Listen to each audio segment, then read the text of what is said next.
Alright, ladies and gentlemen, we're back with Dota 2 update for the week of December 16th, 2011. Our top news for this week, it's Friday, not Monday. Okay, no, actually our real top news for the week, new patch coming out as always on Thursday, but this time Valve decided to delay it until Friday today. So we're going to talk a little bit about the patch notes, and then we're going to go over just a little leak that happened with a couple portraits of heroes that are coming up next, and then maybe an overview of a little bit of the tournaments that are going on, and then that's going to be it for this Dota 2 update. But before we jump into the news of this week, a quick note on the date.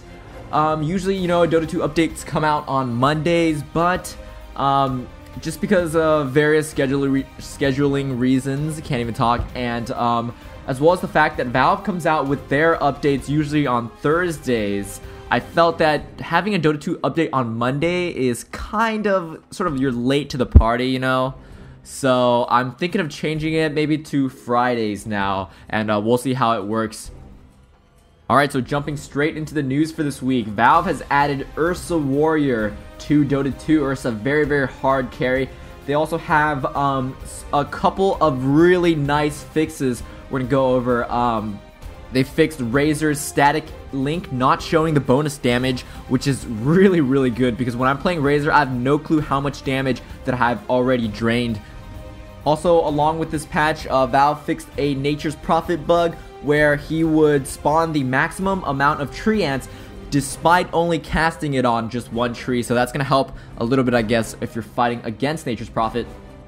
Obviously, we're not going to go over all the patch changes, only the really big ones, I think. Another one right now is, okay, so it used to be that if you bought an item with a full inventory, it would just drop on the ground, no matter how expensive that item was, and that was always really, really annoying. Let's say you're in the secret shop and you've got 2,400 gold to buy a Demon's Edge, right? You don't really realize the fact that your inventory is full. You know, sometimes you're in the heat of the game or whatever. You buy it, you leave, and you're like, what the heck? Where's my item? And you find it on the ground, and you're like, wow, somebody could have just killed that or picked it up. That would have been a huge loss, so I'm glad they fixed it. Now that when you try to buy an item while your inventory is full, you'll have an error message, which is obviously probably the right move to make. So I'm glad that they fixed that. Also, they're allowing the courier to purchase items away from the base. They go into the stash, which is really going to be really, really helpful.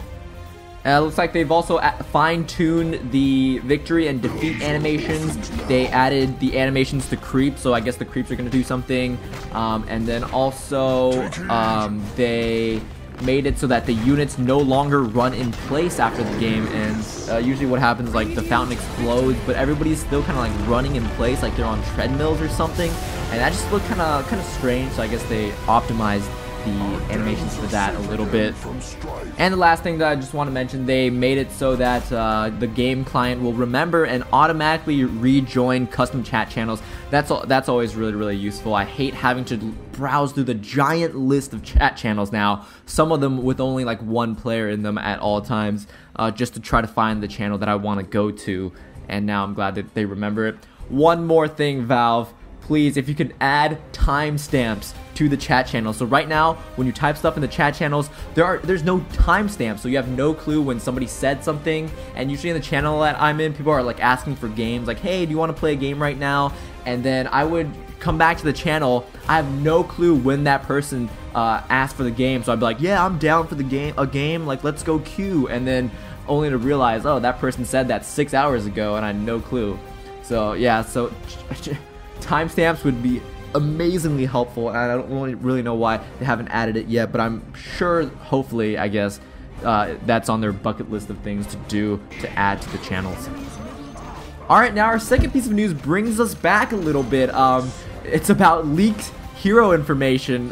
This used to be the case when the beta wasn't out yet, that everyone's like, oh my god, leaks. But now that the beta's out, people are like, oh, whatever, leaks, you know what, I can just play the beta, we'll just worry about it, it'll come in time.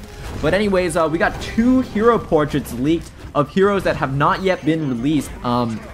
They look to be Gondar and Invoker, and this comes from Reddit.